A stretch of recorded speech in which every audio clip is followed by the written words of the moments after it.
La verdad, amigos míos, es una semilla que puede tardar toda una vida en brotar. Y si les gustan las historias donde la justicia, aunque tardía, florece en los suelos más áridos, les pido con cariño que se suscriban a nuestro canal.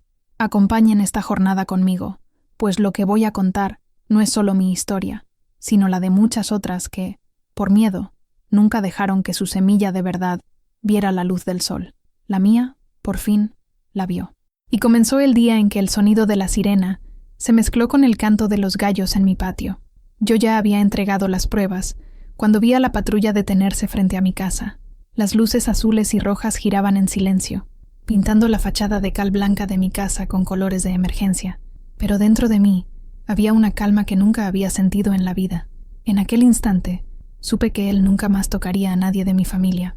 No con las manos, porque nunca las necesitó, sino con las palabras, con la mirada, con aquel poder invisible que nos asfixiaba a todos sin dejar una sola marca visible. Desde la ventana de la cocina, con el olor del café de olla todavía en el aire, observé a los dos policías salir del coche. Uno mayor, con el rostro cansado y surcado por el sol de Jalisco, y uno más joven, con la postura rígida de quien todavía cree que el uniforme puede resolver todos los problemas del mundo. Caminaron lentamente por la acera de piedra irregular, y cada uno de sus pasos parecía hacer eco de las décadas de silencio que yo había guardado. Mi hijo, Carlos, estaba a mi lado, su mano pesada sobre mi hombro. No decía nada, pero yo sentía el temblor que recorría su cuerpo, la vergüenza, la rabia, la incredulidad. Él, que por tanto tiempo defendió al primo de su difunto padre, ahora veía la verdad desnuda y cruda, desfilando en uniforme en la puerta de nuestra casa.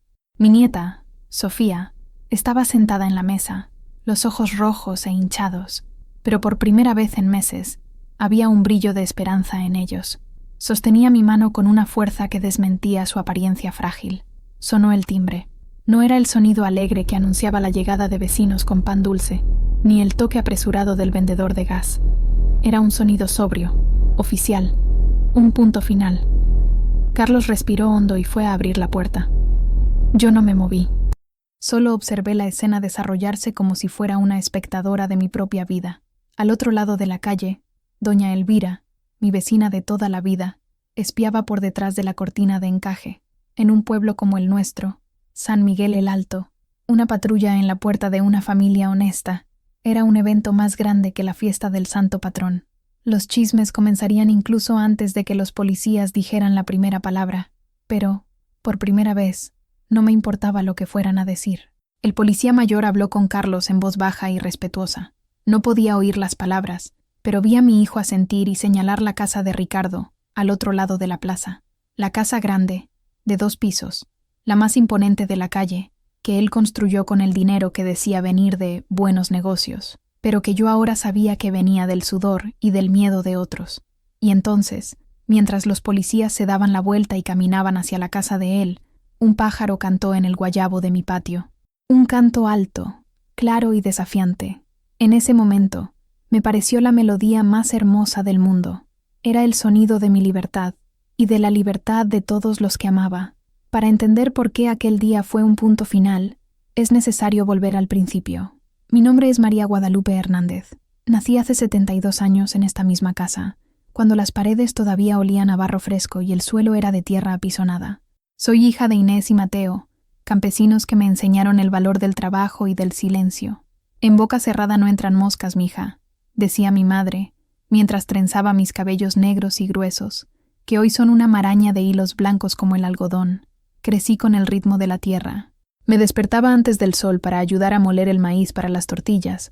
Pasaba las tardes en el patio cuidando de las gallinas y las pocas cabras que teníamos, y me dormía con el sonido de los grillos y la certeza de que el día siguiente sería exactamente igual al anterior. La vida era simple, dura, pero honesta. El mundo era nuestro pueblo, y la mayor ambición de una muchacha como yo era casarme con un buen hombre, tener hijos y cuidar de la casa, y lo conseguí. Me casé con Javier, un hombre fuerte y gentil, cuya sonrisa iluminaba los días más nublados. No era rico, trabajaba en la construcción, pero nunca nos faltó el pan en la mesa ni el respeto dentro de casa. Tuvimos 2 hijos, Carlos, mi primogénito, y la pequeña Lucía, que Dios se llevó siendo aún una niña, víctima de una fiebre que los tés de mi abuela no lograron curar. La pérdida de Lucía dejó un agujero en mi pecho, que nunca cicatrizó por completo, y tal vez por eso me apegué tanto a Carlos, y más tarde, a su hija, mi nieta Sofía. Javier se fue hace 20 años. Un andamio mal montado me lo arrebató, y me dejó viuda a los 52. El luto fue un velo oscuro que cubrió mi vida por un largo tiempo. Carlos, ya casado, quiso que me fuera a vivir con él a la ciudad, a Guadalajara, pero yo no podía dejar esta casa. Aquí estaban mis raíces, los recuerdos de mis padres, de mi marido, de mi hijita. Aquí, cada pared agrietada cuenta una historia. Fue en esa época, durante mi luto más profundo, que Ricardo comenzó a hacerse más presente. Era primo segundo de Javier, un poco más joven. Siempre fue de la familia, pero vivía en otra ciudad y aparecía solo en funerales y bodas. Después de que Javier murió, empezó a visitarme con frecuencia. Traía frutas del mercado, ayudaba a reparar una gotera, se sentaba conmigo en el porche y escuchaba mis historias. No se preocupe, tía María, yo cuidaré de usted y de Carlos. Soy familia, decía, con una voz mansa y una mirada que, en ese entonces, yo interpreté como compasión. Él era un hombre encantador, todos en el pueblo lo admiraban. Bien vestido, hablaba con educación, siempre tenía una palabra de consuelo o un consejo financiero. Cuando se mudó definitivamente a San Miguel, comprando la mejor casa de la plaza, nadie lo cuestionó. Dijeron que era un hombre de visión, un empresario de éxito, y yo, en mi soledad y gratitud, le creí. Se convirtió en una figura paterna para Carlos, que extrañaba mucho a su padre, y en un tío abuelo, querido para la pequeña Sofía, que nació algunos años después. Se infiltró en nuestras vidas de una forma tan suave y natural que nadie se dio cuenta de que no era un pilar de apoyo, sino una hiedra venenosa, que crecía lentamente, asfixiando el árbol que nos sostenía. El cambio fue sutil, casi imperceptible. Empezó con pequeñas cosas, consejos que sonaban a órdenes disfrazadas de cuidado. María, ¿no cree que ya está muy mayor para cuidar sola de esta casa? ¿Por qué no me deja administrar el poco dinero de la pensión de Javier? Yo entiendo de inversiones, puedo hacerlo rendir más, decía, con una sonrisa afable. Al principio, me negué educadamente. Ese dinero era mi única independencia. Pero él insistía, siempre con el argumento del cuidado, de la preocupación. Es por su bien, para que no se preocupe por nada. Carlos, mi hijo, veía a Ricardo como un mentor. Escuchaba sus consejos sobre el trabajo, sobre cómo criar a Sofía, sobre todo. Si Ricardo decía que una inversión era buena, Carlos le creía. Si Ricardo decía que un amigo no era buena compañía, Carlos se alejaba. Yo veía a mi hijo, un hombre hecho y derecho, pidiendo la bendición de otro hombre para cada paso que daba, y algo en mi pecho se oprimía. Pero, ¿cómo podía decir algo? Ricardo era el hombre de éxito, el benefactor de la familia. Yo era solo una vieja viuda que entendía de huertos y de costura. Mi opinión parecía pequeña, anticuada. Recuerdo una vez, Sofía debía tener unos 10 años. Ganó un concurso de dibujo en la escuela. El premio era una pequeña beca para un curso de arte en Guadalajara durante las vacaciones. Estaba radiante, saltando por la casa con el diploma en la mano. Cuando Ricardo se enteró, su sonrisa no llegó a sus ojos. ¿Arte? ¡Qué pérdida de tiempo, mija! Eso no da futuro. Deberías concentrarte en matemáticas, en algo que dé dinero. Deja que yo hable con tu padre. Vamos a meterte en un curso de regularización. Sofía se marchitó. El brillo en sus ojos se apagó. Carlos, influenciado, estuvo de acuerdo. El tío Ricardo tiene razón, hija. Es por tu bien. La beca fue rechazada. El sueño de Sofía fue guardado en un cajón, junto con sus lápices de colores. Ese día, sentí una punzada de rabia, una extraña sensación de que algo estaba terriblemente mal. Pero, de nuevo, me callé. ¿Quién era yo para cuestionar la decisión de dos hombres sobre el futuro de una niña? La voz de mi madre resonó en mi mente, en boca cerrada. Los años pasaron, y este patrón se repitió de varias formas. La ropa que Sofía elegía era muy llamativa o demasiado simple. Los amigos que hacía no eran de buena familia. La carrera que quería estudiar, diseño gráfico, era una tontería para quien no quiere trabajar de verdad. Cada elección, cada sueño, cada chispa de individualidad de mi nieta era sistemáticamente apagada por Ricardo, siempre con el apoyo ciego de Carlos. Y yo veía a Sofía transformarse en una joven insegura, ansiosa, que pedía permiso hasta para respirar. Ella, que de niña era un torbellino de alegría y creatividad, ahora caminaba con la cabeza gacha, con miedo a equivocarse, con miedo a desagradar. El veneno de su manipulación era lento, pero eficaz. No necesitaba gritar ni levantar la mano. Solo plantaba la semilla de la duda y de la ineptitud, y observaba, satisfecho, mientras ella misma se destruía por dentro. La casa, que siempre había sido mi refugio, comenzó a parecer una jaula. La presencia de Ricardo era constante. Tenía la llave, entraba y salía a cualquier hora, sin avisar. Lo justificaba como cuidado, diciendo que necesitaba asegurarse de que yo estaba bien, pero su presencia me asfixiaba. Reorganizaba los muebles de mi sala, diciendo que así se ve más moderno, tía. Inspeccionaba mi despensa, criticando mis compras. ¿Arroz integral? ¡Qué tontería! Eso es comida de gente enferma. Usted necesita comida de verdad. Una tarde, yo estaba sentada en mi mecedora, cosiendo el bajo de un pantalón de Carlos, cuando él entró. No dijo «hola» ni con permiso. Simplemente se paró frente a mí, miró mi trabajo y dijo: «Su vista ya no es la misma, ¿verdad? La costura está chueca. Deje que Sofía lo haga. O mejor, le compramos un pantalón nuevo. Yo pago». Tomó el pantalón de mis manos y lo arrojó sobre la mesa. Sentí que mi cara ardía. Mis dedos, arrugados y manchados por la edad, todavía eran firmes. Mi costura no estaba chueca. Era una pequeña humillación, sutil, disfrazada de generosidad. Era su manera de decirme: «Ya no sirves para nada. Eres inútil. Dependes de mí». Ese sentimiento, que yo llamo el peso invisible, comenzó a instalarse en mis hombros. Era una angustia constante, una sensación de estar siendo vigilada y juzgada todo el tiempo. Empecé a tener dificultades para dormir. Pasaba las noches en vela, repasando sus palabras, sus miradas de desdén. Empecé a dudar de mí misma. ¿Será que mi comida de verdad estaba sosa? ¿Será que mi memoria estaba fallando? ¿Será que yo era, de hecho, una carga?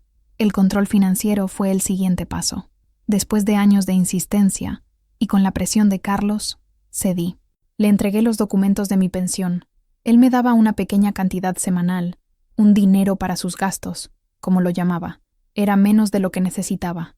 Muchas veces, al final de la semana, no tenía dinero para comprar un pan dulce o una madeja de estambre. Cuando le pedía más, suspiraba, como si yo fuera una molestia. «Pero ya, tía, ¿qué hizo con el dinero? Necesita aprender a controlar sus gastos». Yo, que crié a un hijo con el salario mínimo de un obrero, que hice milagros para estirar cada peso, ahora era acusada de ser derrochadora. La humillación era profunda. Me sentía como una niña recibiendo su domingo, perdiendo la última gota de dignidad y autonomía que me quedaba. Mi propia casa ya no era mía, mi propio dinero ya no era mío, mi propia voluntad ya no era mía. El punto de inflexión, el momento en que la venda cayó de mis ojos de una vez por todas, no fue por algo que me hizo a mí, sino a Sofía. Mi nieta, ahora con 19 años, había conseguido unas prácticas en una pequeña agencia de publicidad en Guadalajara. Era un trabajo sencillo, de medio tiempo, pero para ella era el mundo. Era una oportunidad de escapar, de respirar un aire que no estuviera controlado por Ricardo. Tomaba el autobús de madrugada y regresaba al final de la tarde, exhausta, pero con un brillo en los ojos que yo no había visto en años. Un viernes llegó a casa más temprano. Yo estaba en el patio, regando mis rosales, cuando la vi entrar por el portón trasero. Ella no me vio. Caminó hasta el viejo banco de madera debajo del árbol de mango. Se sentó y comenzó a llorar. No era un llanto de niña, con sollozos fuertes. Era un llanto silencioso, desesperado, de quien ha perdido toda la esperanza. Sus hombros temblaban, y las lágrimas corrían por su rostro sin que ella hiciera el menor esfuerzo por secarlas. Mi corazón de abuela se partió en 1000 pedazos. Me acerqué despacio, me senté a su lado y simplemente puse mi brazo alrededor de ella. Por un largo rato, no dijo nada, solo se acurrucó en mí, como hacía cuando era niña y tenía una pesadilla. «¿Qué pasó, mija? ¿Qué sucedió?», pregunté, con la voz más suave que pude. «Me despidieron, abuela», susurró, con la voz entrecortada. «El señor Aguirre dijo que no estaba cualificada, que cometía muchos errores. Pero si amabas ese trabajo, lo estabas haciendo tan bien», dije, confundida. «Yo también lo creía», sollozó. «Pero el tío Ricardo fue a visitarlo hoy. Lo vi saliendo de la oficina del señor Aguirre. Media hora después, me llamaron. Abuela, yo creo que él dijo algo. Un hielo recorrió mis venas. ¿Qué podría haber dicho, Sofía? No lo sé, exclamó, con una mezcla de dolor y rabia. Pero desde que empecé a trabajar ahí, vive diciendo que ese lugar no era bueno para mí, que mi jefe era un aprovechado, que la ciudad era peligrosa. Le dijo a papá que yo estaba llegando muy tarde, que me estaba involucrando con mala gente. Es mentira, abuela. Yo solo estaba feliz. La palabra feliz quedó suspendida en el aire, cargada de tragedia. Fue entonces cuando entendí. Su felicidad era una amenaza para su control. Unas prácticas, un pequeño paso hacia la independencia, era algo que él no podía permitir. La necesitaba allí, bajo su dominio, insegura, dependiente, rota. No la estaba protegiendo, la estaba aprisionando. No había ido a visitar a su jefe, había ido a envenenar el pozo, había sabotado el pequeño brote de esperanza de mi nieta. En ese momento, viendo el rostro de Sofía bañado en lágrimas, la rabia que había tragado durante años hirvió dentro de mí. No era una rabia caliente y explosiva, sino una rabia fría, cortante y decidida. El silencio de mi madre, la lección de bajar la cabeza, todo eso se deshizo. El peso invisible en mis hombros no desapareció, pero se transformó. Dejó de ser una carga de tristeza y pasó a ser el peso de la responsabilidad. La responsabilidad de proteger a mi nieta, la responsabilidad de acabar con aquello, costara lo que costara. La vieja María Guadalupe, la viuda silenciosa, murió esa tarde, debajo del árbol de mango, y en su lugar nació una guerrera. Mi primera decisión como guerrera fue buscar ayuda.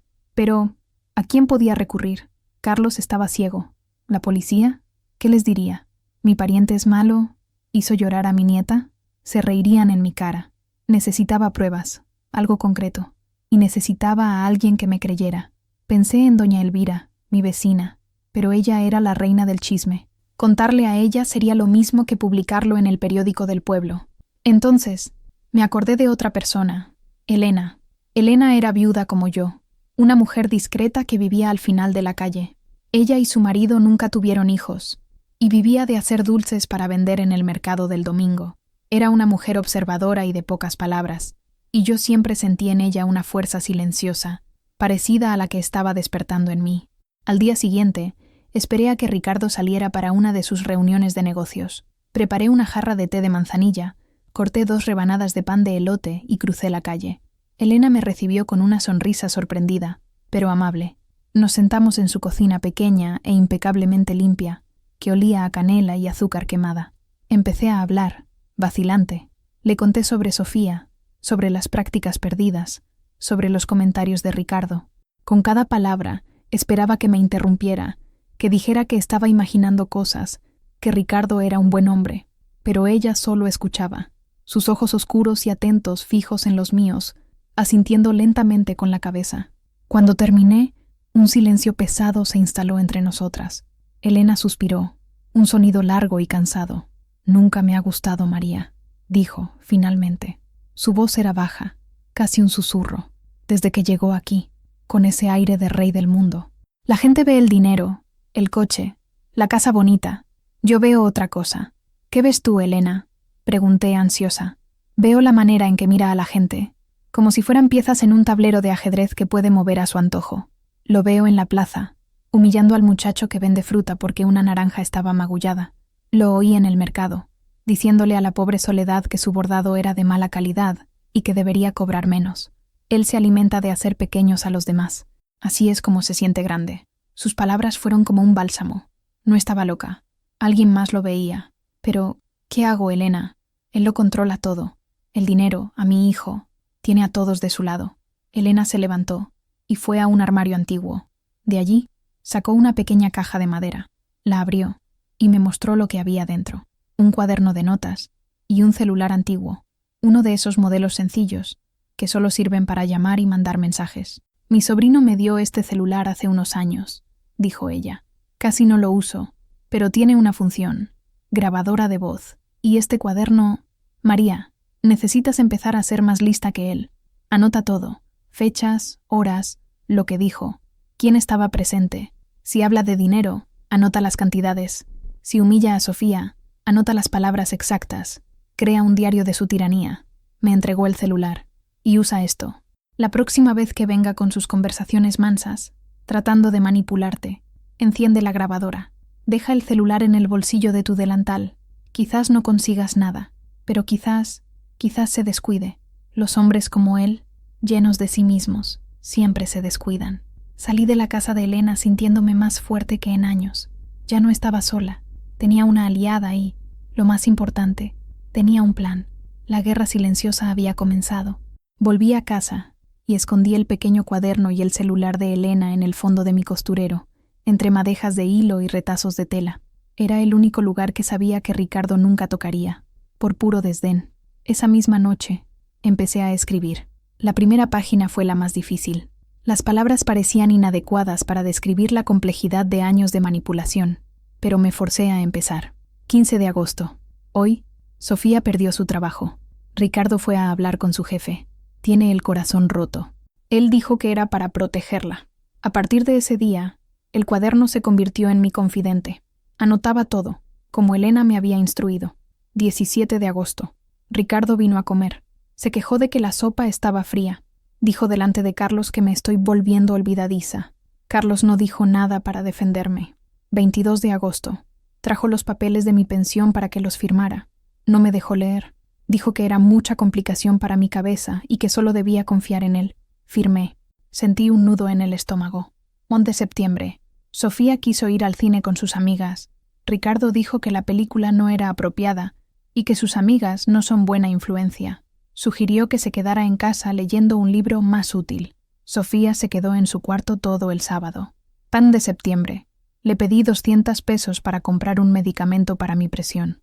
Suspiró y dijo: «¿Otra vez, tía? Usted necesita controlar esos gastos». Me dio el dinero como si me estuviera haciendo un gran favor.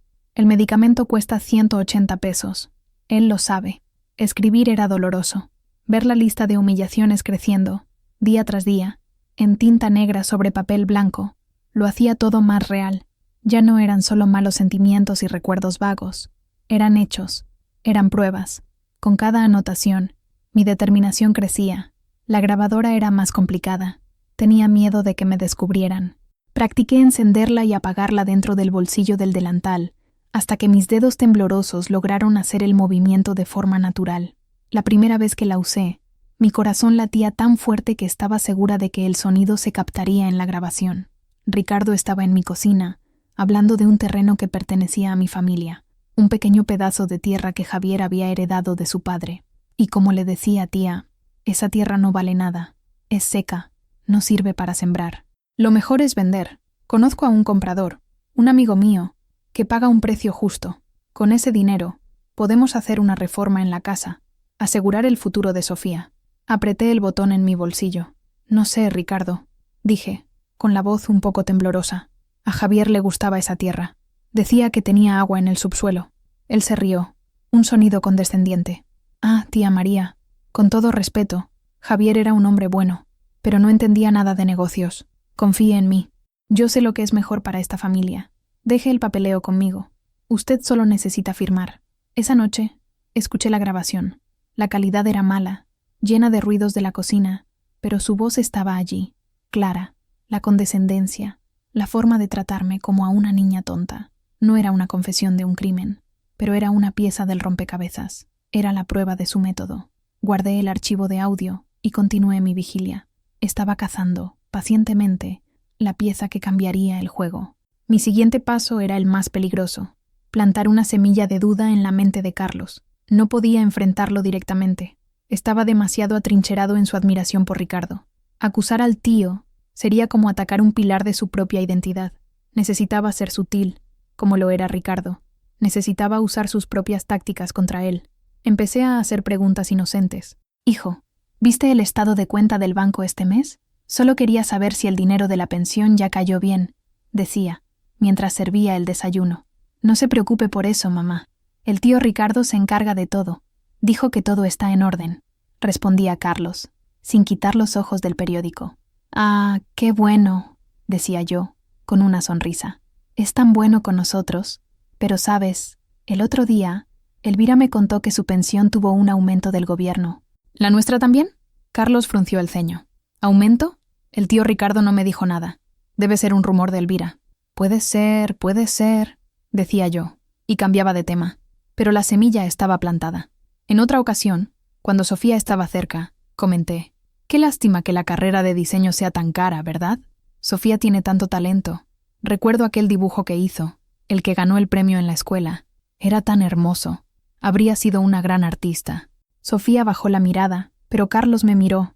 Por primera vez, vi un destello de incertidumbre en su rostro. Se acordaba de ese día, de la alegría de su hija, y de cómo Ricardo la había desmantelado con unas pocas palabras. El golpe más eficaz, sin embargo, fue más directo, pero aún así calculado. Una noche, durante la cena, Ricardo no estaba. Éramos solo yo, Carlos y Sofía. El silencio en la mesa era pesado. «Extraño cómo eran las cosas antes», dije de repente. Carlos me miró, sorprendido. «¿Cómo así, mamá?» «Cuando tu padre vivía», continué, con la voz embargada por una nostalgia genuina, pero también estratégica. La casa era más ligera, reíamos más. Tu padre, él siempre decía que lo más importante era verlos felices. Siempre alentaba sus sueños, por más simples que fueran. Habría estado tan orgulloso de las prácticas de Sofía, lo habría celebrado con ella. Las lágrimas que corrían por mi rostro eran reales. El dolor por la pérdida de Javier era una compañía constante. Pero, en ese momento, lo usé como un arma. Sofía comenzó a llorar en voz baja. Carlos soltó el tenedor. El nombre de su padre, su ejemplo, era algo sagrado. Comparar la alegría del pasado con la opresión del presente fue un golpe directo a su conciencia. «Nos hace falta, mamá, todos los días», dijo Carlos con la voz ronca. «Sí, hijo mío». Y él nunca habría permitido que nadie, ni siquiera de la familia, le quitara el brillo de los ojos a su hija. No mencioné el nombre de Ricardo. No fue necesario. Carlos sabía exactamente de quién estaba hablando. Esa noche no durmió bien. Lo oí caminar de un lado a otro en su habitación. La semilla de la duda había germinado y estaba empezando a crecer.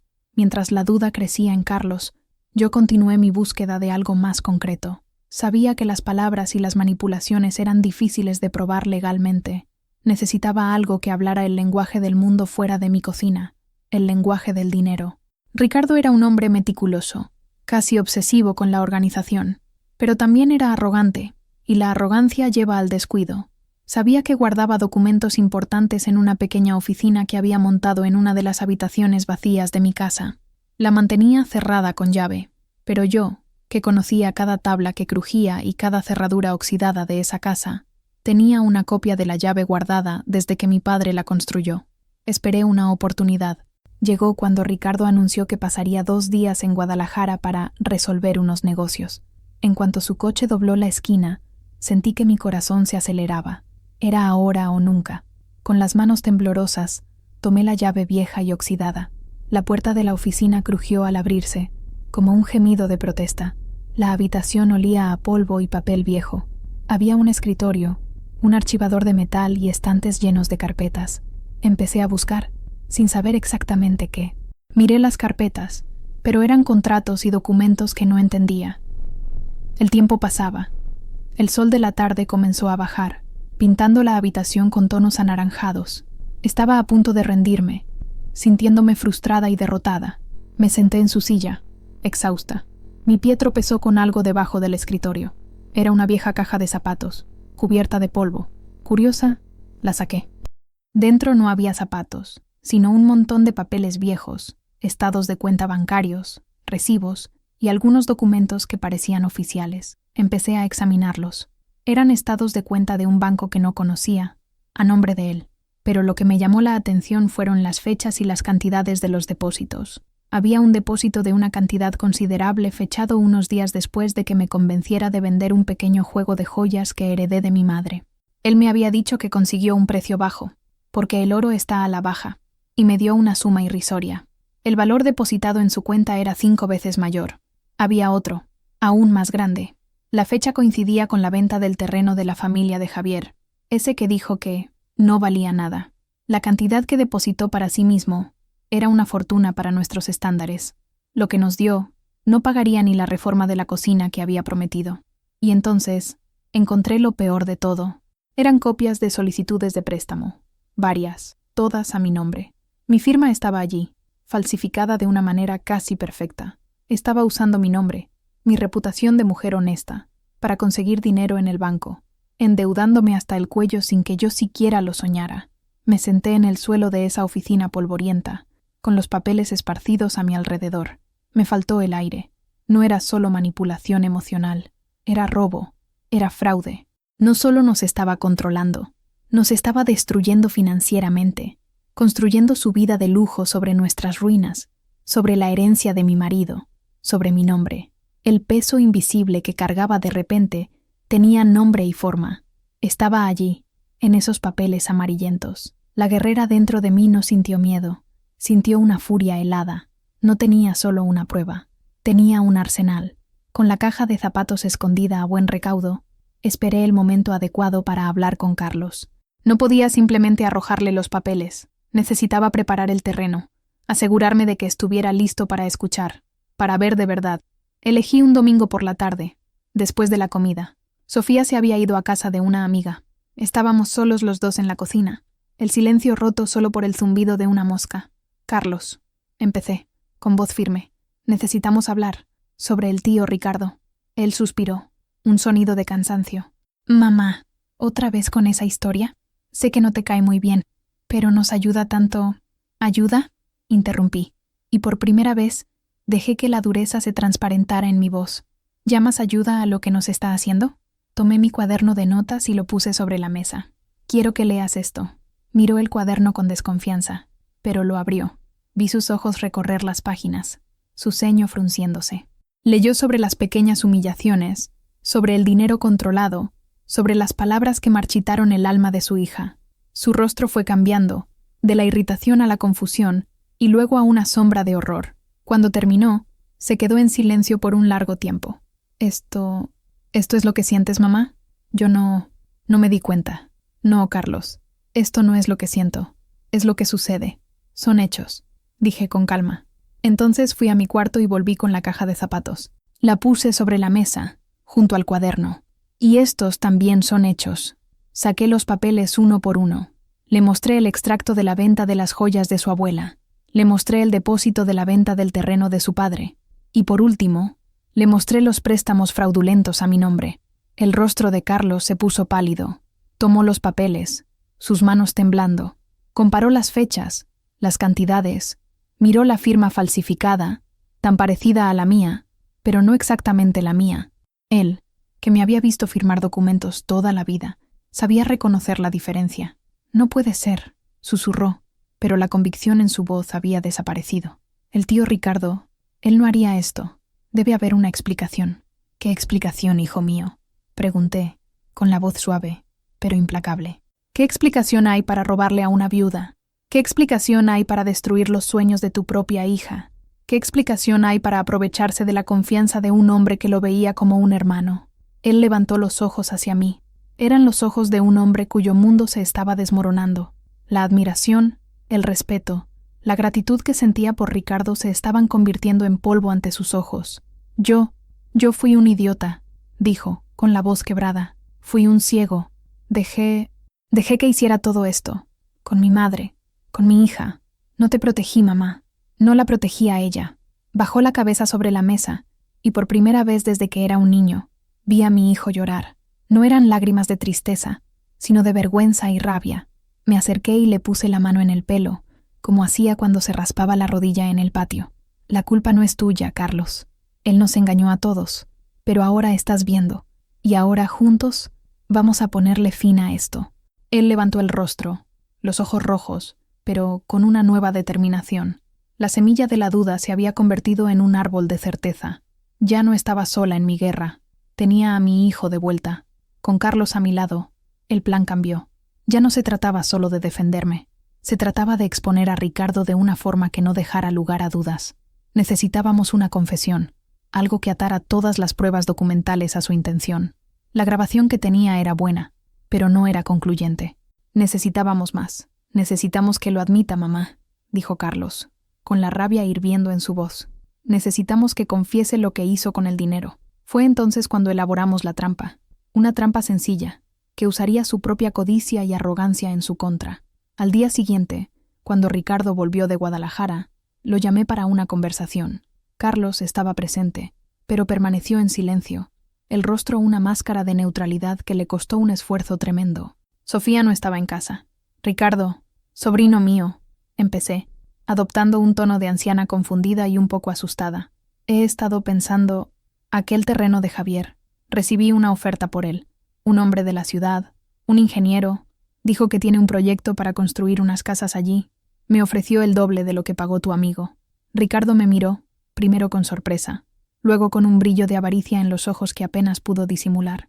El terreno ya había sido vendido, pero él no sabía que yo conocía los detalles. Pensó que yo solo estaba confundida sobre una oferta hipotética. «¿El doble, tía?», dijo, forzando una sonrisa. «Eso es imposible. La tierra no vale tanto. Ese hombre está tratando de engañarla».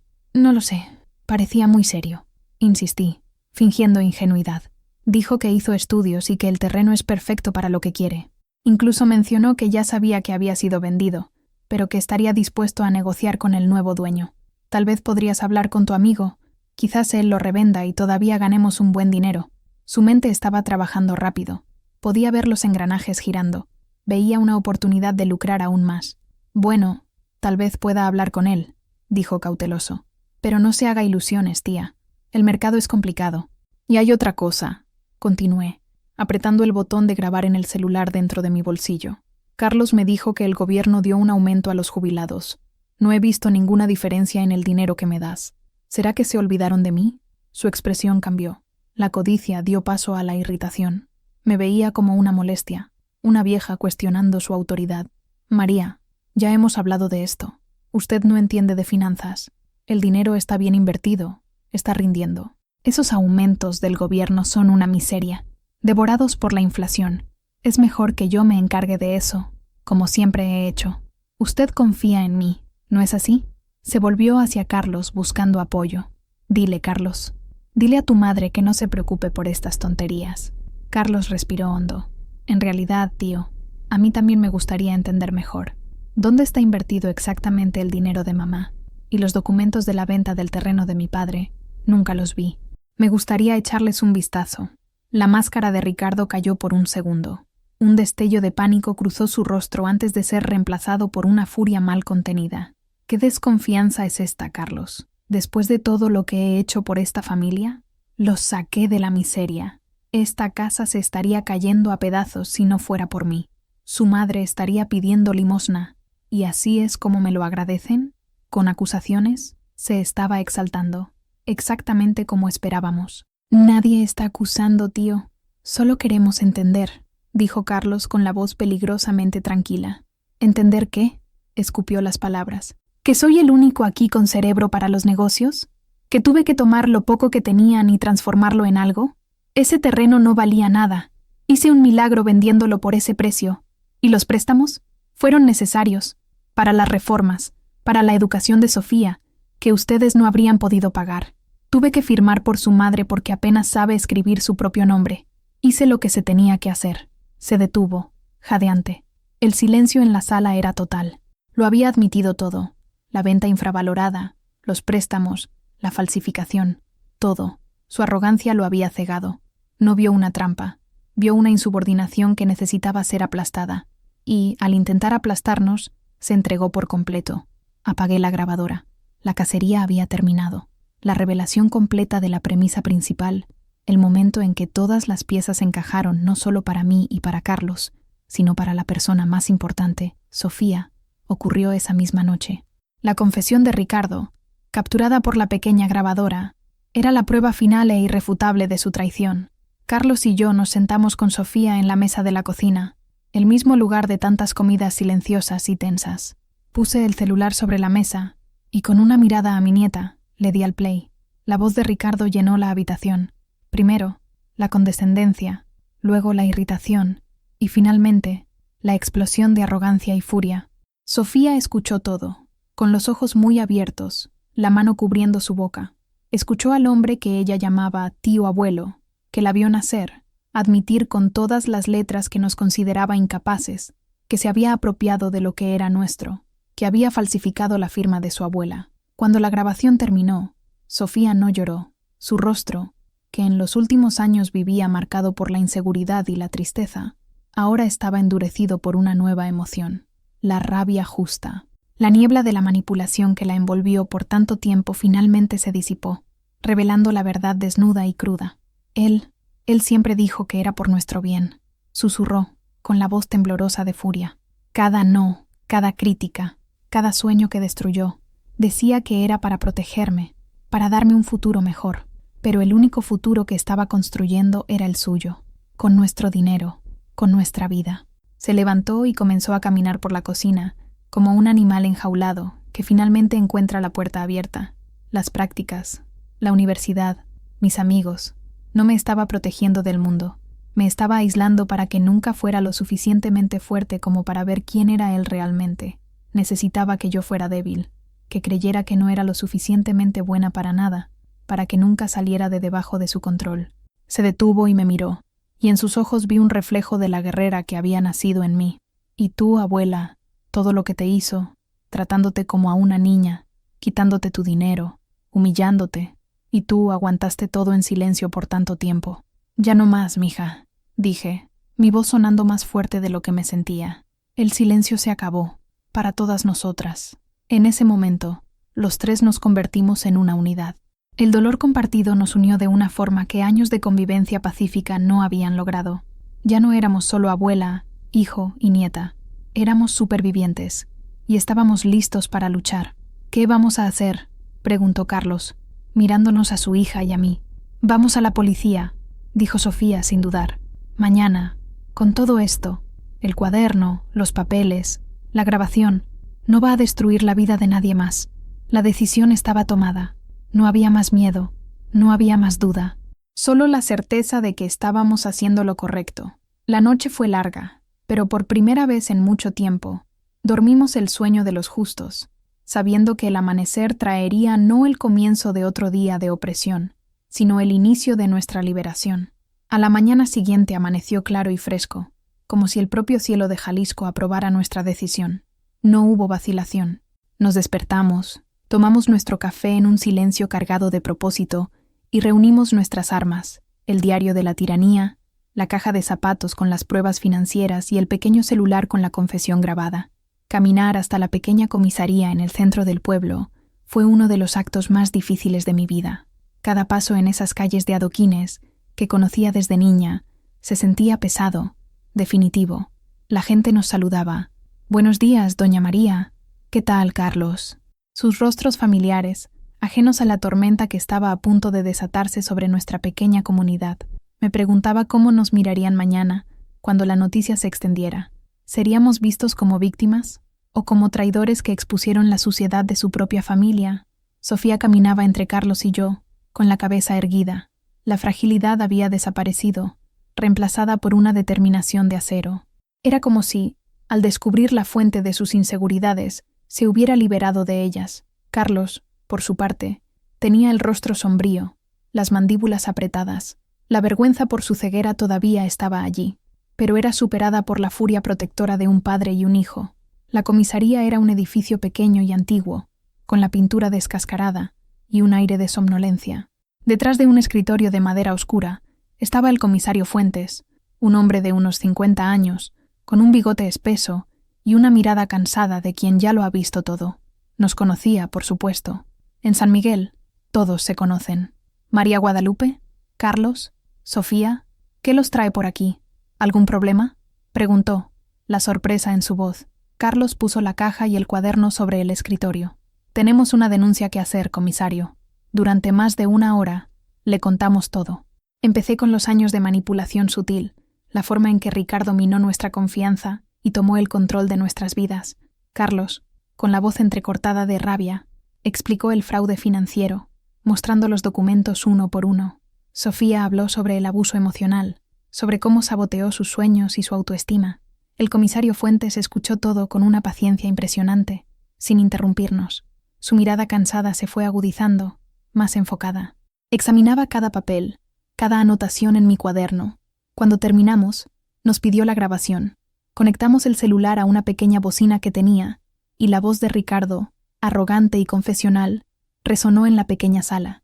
Cuando la grabación terminó, el comisario se quedó en silencio por un momento, tamborileando los dedos sobre la mesa. «Lo conozco», dijo finalmente. Ricardo Velasco, hombre de negocios respetado. Siempre contribuye a la fiesta de la iglesia, saluda a todo el mundo en la plaza. Es difícil de creer. Mi corazón se hundió. El miedo a no ser creída, el fantasma que me había atormentado durante años, volvió con toda su fuerza. Pero, continuó, mirándome directamente, los ojos de una madre y de una abuela no mienten. Y los documentos no tienen emociones. Solo dicen la verdad. Y esto de aquí, dijo, golpeando con el dedo los papeles de los préstamos. Esto es un delito grave. Estafa, fraude, apropiación indebida. Sin mencionar el resto, que aunque no tiene un nombre tan claro en el Código Penal, es de una crueldad que no se puede ignorar. Se levantó. Dejen todo esto conmigo. Voy a abrir una investigación. Necesitaremos sus declaraciones formales. Y vamos a tomar las medidas necesarias. Salimos de la comisaría bajo el sol fuerte del mediodía. El aire parecía más ligero. El primer paso, el más difícil, se había dado. La justicia, que por tanto tiempo pareció una idea abstracta, una palabra bonita sin significado, ahora tenía un rostro, el del comisario Fuentes, y su bigote espeso. Los días que siguieron fueron una extraña mezcla de alivio y ansiedad.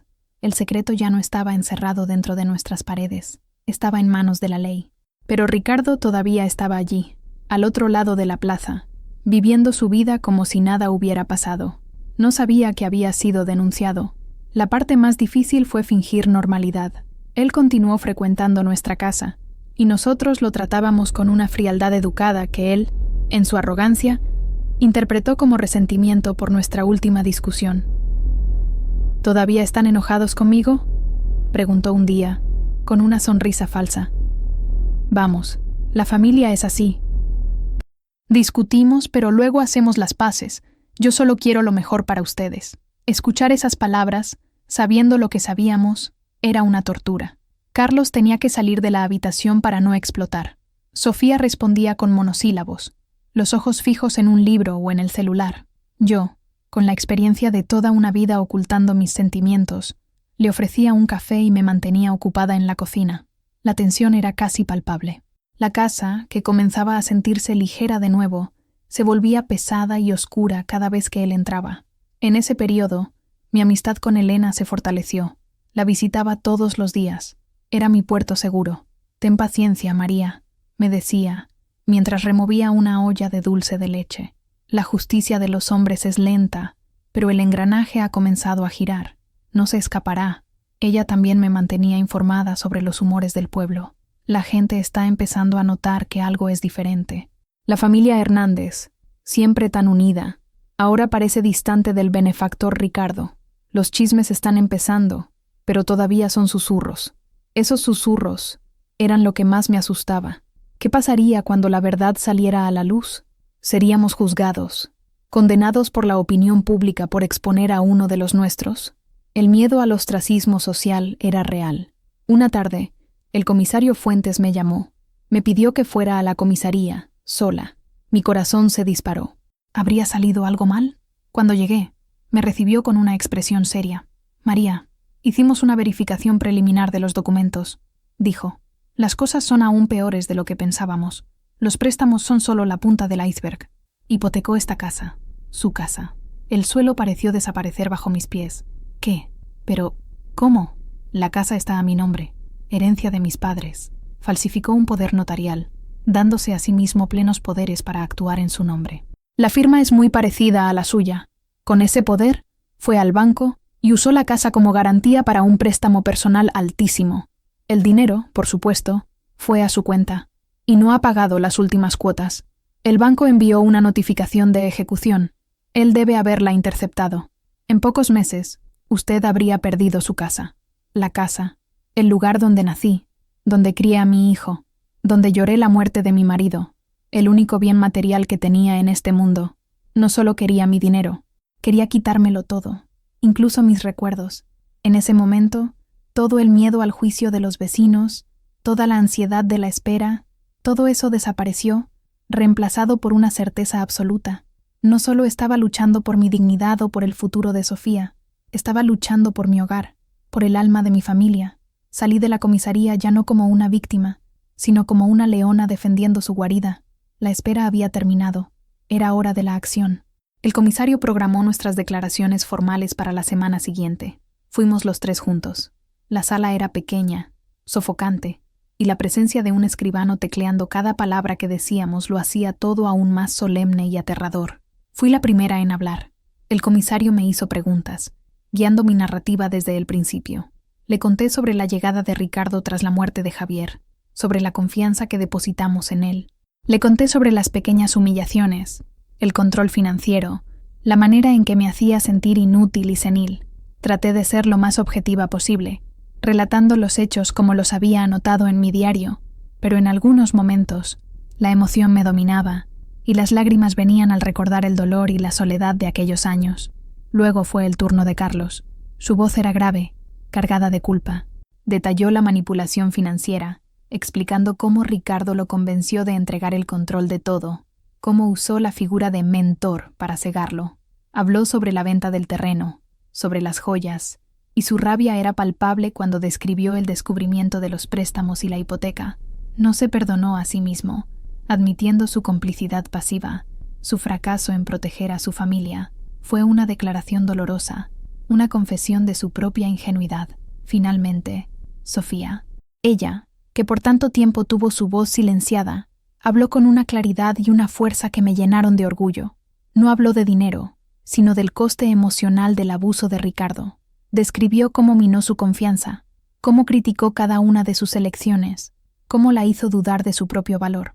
Contó sobre el sueño del curso de arte, sobre la alegría de las prácticas y el dolor de que se las arrebatara. Su declaración pintó un retrato vívido del tirano doméstico, del hombre que, sin levantar la mano una sola vez, logró dejar cicatrices profundas. Cuando terminamos, horas después, estábamos exhaustos, como si hubiéramos corrido un maratón. Habíamos revivido años de dolor, pero al ponerlo todo en palabras, de forma oficial, sentimos un nuevo tipo de alivio. Era como si, al contar nuestra historia a la ley, estuviéramos finalmente validando nuestro sufrimiento. No era un asunto de familia, era un delito. Gracias, dijo el comisario Fuentes, guardando los papeles. Con estas declaraciones y las pruebas que tenemos, ya puedo solicitar al juez una orden de registro para su casa y muy probablemente una orden de prisión preventiva. La arrogancia de su grabación, admitiendo el fraude, será la clave. La palabra prisión flotó en el aire. La consecuencia final de nuestros actos. Era lo que queríamos, lo que era justo, pero escuchar la palabra en voz alta lo hizo terriblemente real. El camino de vuelta a casa fue silencioso. Sabíamos que la vida, tal como la conocíamos, estaba a punto de cambiar para siempre. La tormenta se acercaba.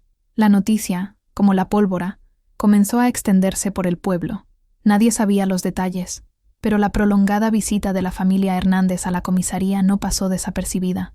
Los susurros que Elena había mencionado se convirtieron en conversaciones ahogadas en las esquinas, en el mercado, en la puerta de la iglesia. ¿Te enteraste?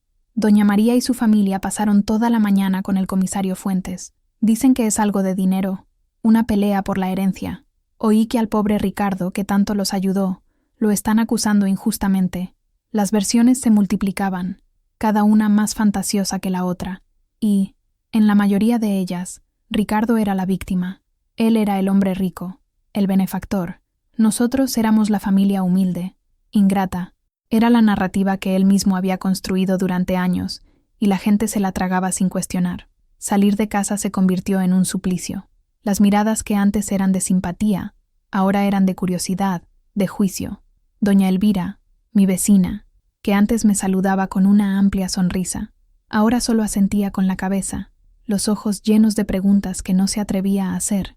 En el mercado, sentí que las conversaciones cesaban cuando me acerqué al puesto de verduras. Me sentía como una extraña en mi propia tierra. Fue una prueba para nuestra resolución. Carlos se enfurecía. Deja que hablen, mamá. Pronto sabrán la verdad. Sofía, por otro lado, parecía inmune. Su opinión no importa, papá. No saben por lo que pasamos. Pero para mí, una mujer que vivió 72 años valorando el honor y el buen nombre de la familia, dolía profundamente. Una noche, la duda me asaltó. Sentada en mi mecedora, en la oscuridad, me pregunté si habíamos hecho lo correcto. Quizás deberíamos haber resuelto esto de otra manera, dentro de casa, como mi madre siempre enseñó. Estábamos destruyendo no solo a Ricardo, sino la paz de nuestra comunidad, nuestra propia reputación. Fue Elena quien me sacó de ese abismo.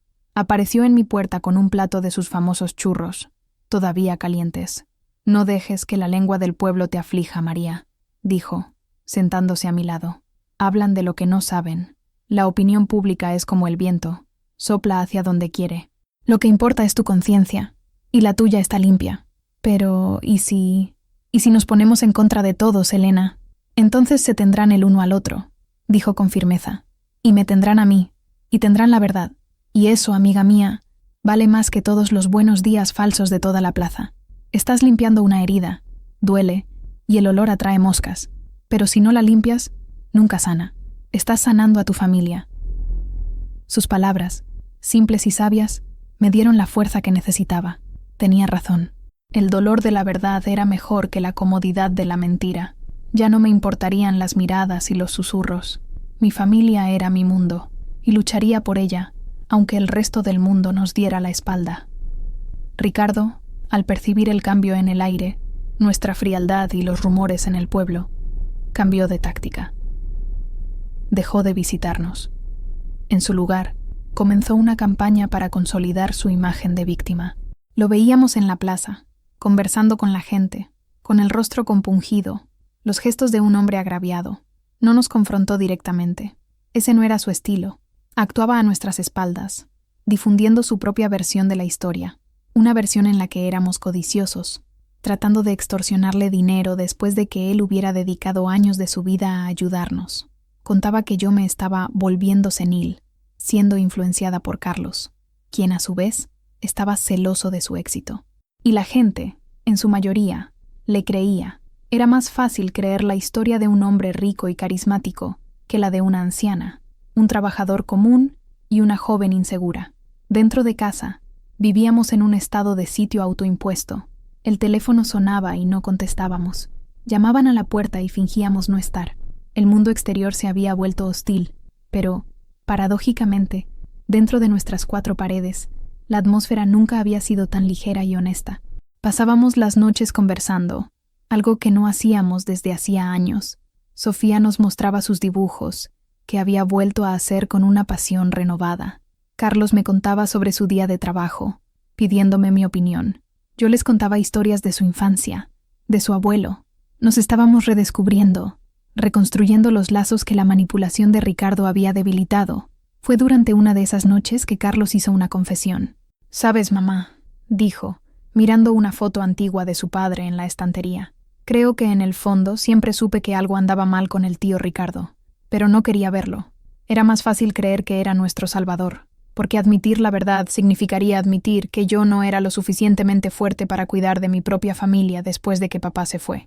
Se aprovechó no solo de nuestro dolor, sino de mi inseguridad. Fue un momento de vulnerabilidad y verdad que sanó una herida profunda entre nosotros.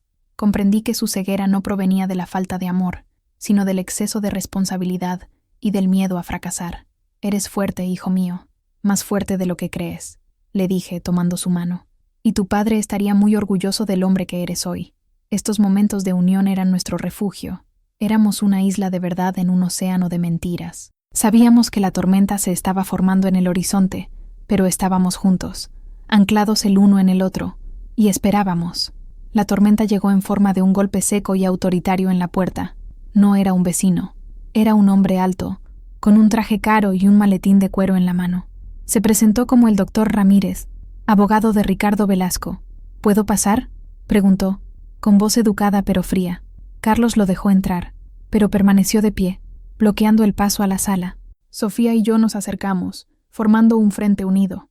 «Mi cliente, el señor Velasco, está profundamente dolido y confundido por las acusaciones que han llegado a sus oídos», comenzó el abogado sin rodeos. «No entiende esta hostilidad repentina, después de tantos años de dedicación a esta familia».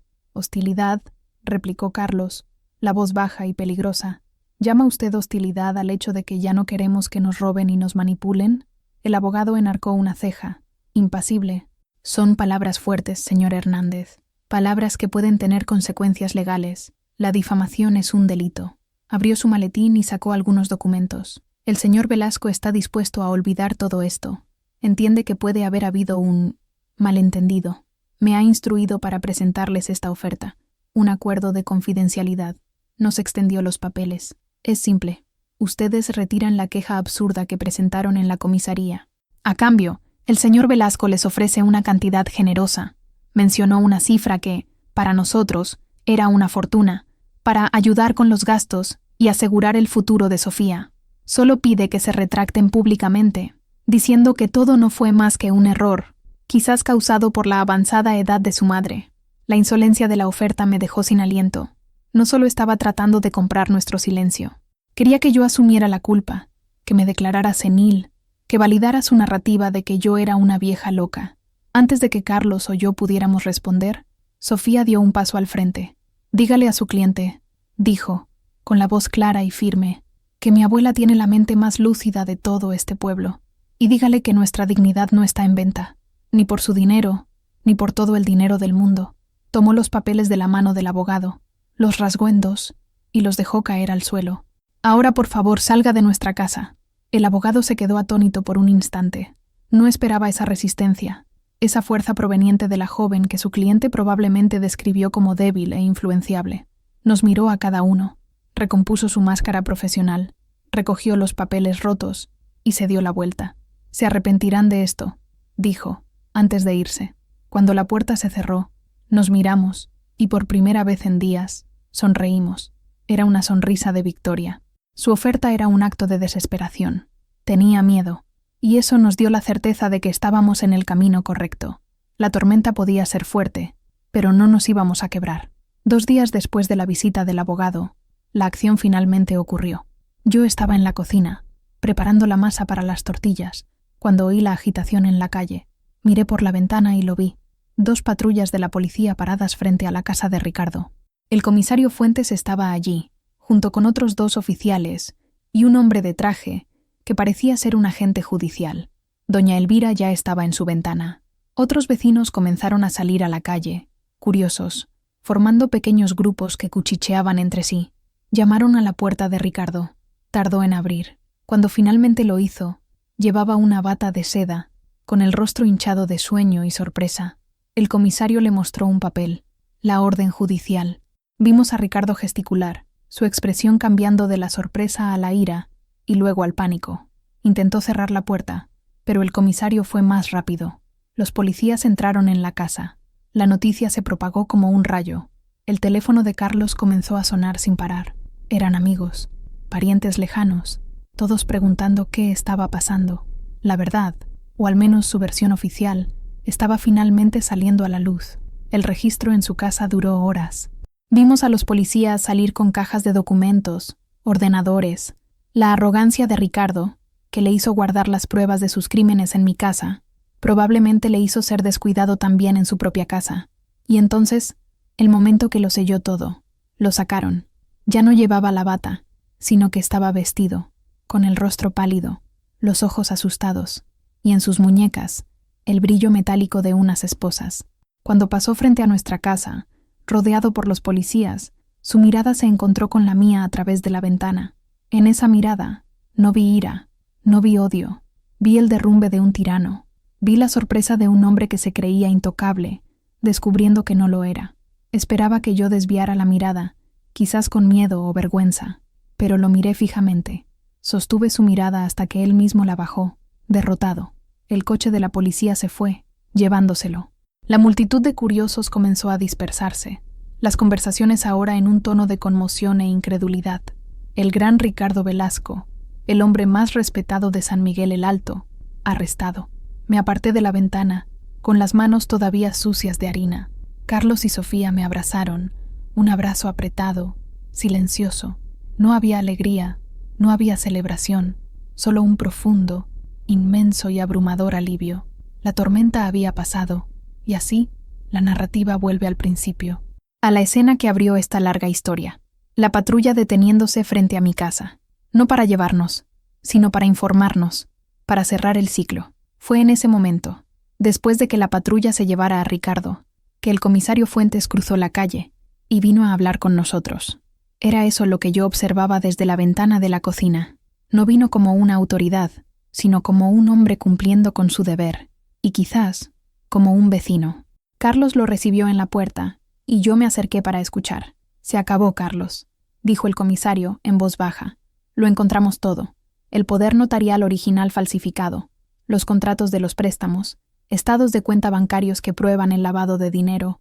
Era aún más listo y más cruel de lo que imaginábamos. Había otras víctimas, personas de otras ciudades a las que engañó con falsas inversiones. La denuncia de ustedes abrió la puerta a todo». Me miró.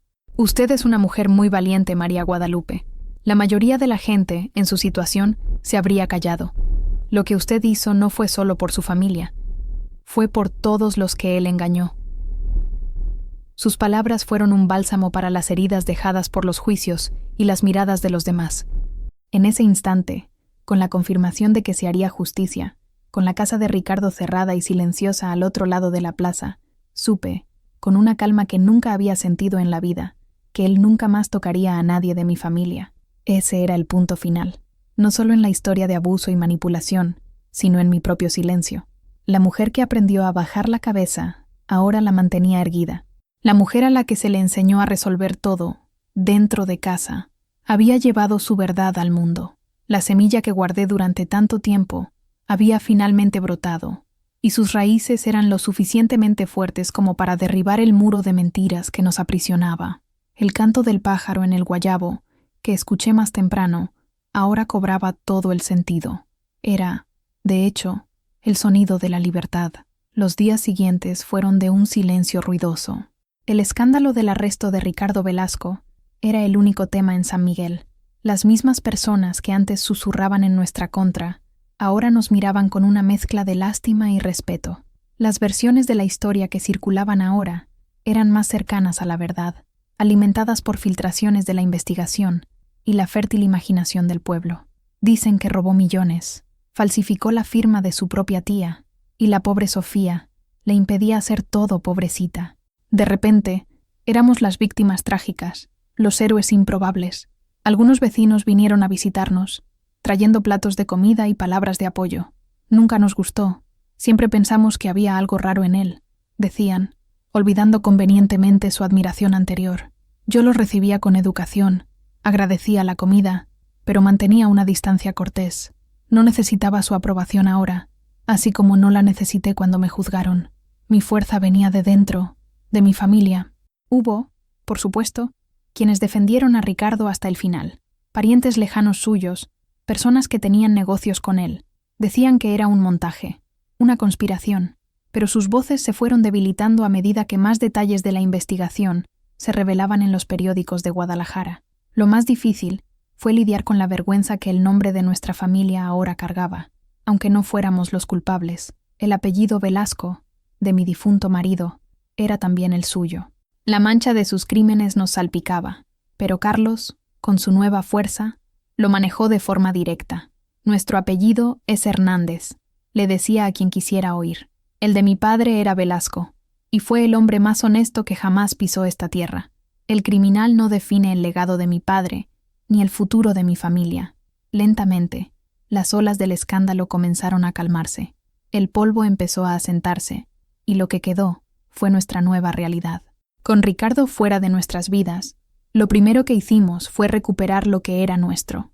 Con la ayuda del comisario Fuentes, iniciamos los procesos legales para anular la hipoteca fraudulenta sobre mi casa y recuperar el dinero y los bienes que nos fueron robados. Era un proceso lento, burocrático, lleno de papeleo y visitas a abogados en la ciudad, pero cada paso, cada pequeña victoria, era una reafirmación de nuestro control. Carlos asumió el liderazgo, estudiando los documentos, haciendo las llamadas, tratando con los abogados. Lo vi transformarse, dejando atrás al hombre inseguro que necesitaba la aprobación de un mentor y convirtiéndose en el patriarca que su familia necesitaba. Sofía también floreció. Sin la sombra de Ricardo cerniéndose sobre ella, su creatividad explotó. Se inscribió en un curso en línea de diseño gráfico, pasando horas en su habitación, dibujando, creando, construyendo su portafolio. Empezó a aceptar pequeños trabajos para comerciantes locales, creando logotipos, menús.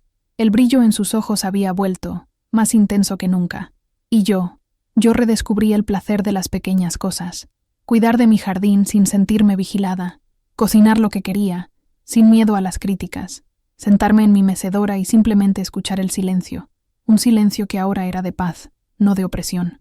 Reconstruimos los muros de nuestra casa, no con ladrillo y cemento, sino con confianza, comunicación y amor. Aprendimos a conversar, a discrepar, a apoyar los sueños de los demás. La casa de cal blanca, que por tanto tiempo fue una jaula dorada, volvió a ser un hogar ruidoso los domingos, lleno de risas, con el olor a café fresco y tortillas calientes, exactamente como era en los tiempos de Javier. La herida había sido limpiada y, finalmente, estaba empezando a cicatrizar. Meses después, llegó el juicio. La idea de tener que enfrentar a Ricardo de nuevo, de revivir todo en un tribunal, era aterradora, pero sabíamos que era el último paso. El tribunal en Guadalajara era un lugar frío e impersonal. Verlo sentado en el banquillo de los acusados, más delgado, el rostro abatido, vestido con el uniforme de la prisión, fue extraño. Ya no parecía el tirano todopoderoso que nos dominó durante años. Parecía pequeño, un hombre común, despojado de su poder y su arrogancia. Tuvimos que declarar de nuevo, esta vez, frente a un juez, abogados y un jurado. Fue aún más difícil que en la comisaría. El abogado defensor intentó desacreditarnos, intentó pintarme como una anciana senil y manipuladora, a Carlos como un hijo envidioso, a Sofía como una nieta rebelde. Pero teníamos la verdad, y teníamos las pruebas. Mi diario fue leído en voz alta. Los estados de cuenta bancarios fueron proyectados en una pantalla. Y la grabación, la confesión arrogante de Ricardo, se reprodujo para que todo el tribunal la escuchara. En ese momento, el silencio en la sala fue absoluto. Ya no había forma de negarlo. Cuando el juez dictó la sentencia, culpable, de todos los cargos, y leyó los largos años de prisión que tendría que cumplir, no sentí alegría, no sentí venganza, sentí solo el peso de la justicia, haciéndose realidad. Un capítulo de nuestras vidas se estaba cerrando oficial e irrevocablemente. Salimos del tribunal y nos encontramos con el sol. Parecía más brillante. Respiramos hondo el aire de la ciudad, que ahora parecía más puro. Se había, de hecho, acabado. La vida en San Miguel el Alto volvió a la normalidad, pero era una normalidad diferente. La casa de Ricardo fue vendida por el banco. Una nueva familia, joven y llena de hijos, se mudó allí. El sonido de niños jugando en la plaza reemplazó la presencia opresiva que emanaba de esas paredes. Nuestra familia encontró un nuevo ritmo. Carlos, con su confianza renovada, fue ascendido en el trabajo. Sofía, con su creciente portafolio, recibió una oferta de empleo a tiempo completo en la misma agencia de publicidad que la había despedido. El señor Aguirre, su antiguo jefe, la buscó personalmente para disculparse, admitiendo que había sido engañado por las mentiras de Ricardo. Su regreso a ese lugar, esta vez por mérito propio y con la cabeza en alto, fue la victoria poética final. Y yo, María Guadalupe, continué mi vida en mi casa de cal, pero ya no era la misma.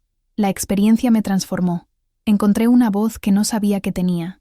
Elena y yo comenzamos un pequeño grupo en la parroquia, un espacio para que otras mujeres, especialmente las mayores, pudieran conversar, compartir sus angustias, sus miedos, un lugar para que ninguna otra semilla de verdad muriera por falta de sol y de suelo fértil para brotar.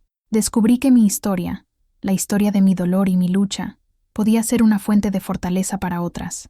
Aprendí que la edad no nos vuelve inútiles, nos vuelve sabias, y la sabiduría, cuando se comparte, es el arma más poderosa que existe. Hoy, estoy sentada en mi porche, mirando mi jardín. Los rosales que regué el día que vi llorar a Sofía están cubiertos de flores, rojas y vibrantes. El sol de la tarde es cálido y amable en mi rostro. La casa está en silencio, pero es un buen silencio. Sofía está trabajando, Carlos también. Pronto llegarán, y la casa se llenará de vida. Pienso en todo lo que hemos pasado, en el dolor, el miedo, la rabia, y me doy cuenta de que no me arrepiento de nada. Cada lágrima, cada noche sin dormir, cada momento de duda, todo valió la pena para llegar hasta aquí, a esta paz. La vida me enseñó, en sus capítulos finales, la lección más importante, que el silencio no protege a nadie, solo fortalece al opresor, que la verdadera fuerza no está en aguantar callada, sino en tener el coraje de decir, basta, y que nunca es demasiado tarde para luchar por la propia dignidad y por la felicidad de aquellos que amamos. Mi historia no es una tragedia, es una historia de amor. El amor de una abuela por su nieta, de una madre por su hijo, el amor de una familia que se rompió y se reconstruyó, más fuerte y más verdadera que antes. Si has llegado hasta aquí, si has escuchado o leído mi jornada, espero que haya tocado tu corazón de alguna manera. Historias como la mía ocurren todos los días, en silencio, detrás de puertas cerradas. Quizás, al escucharla, alguien encuentre el valor para regar su propia semilla de verdad. Y si esta narrativa te ha traído alguna reflexión o emoción, te pido que dejes tu me gusta, tu comentario y, una vez más, que te suscribas a nuestro canal. Cada suscripción es un recordatorio de que no estamos solos, de que nuestras voces, juntas, pueden transformar el mundo, un jardín a la vez. Gracias por escucharme.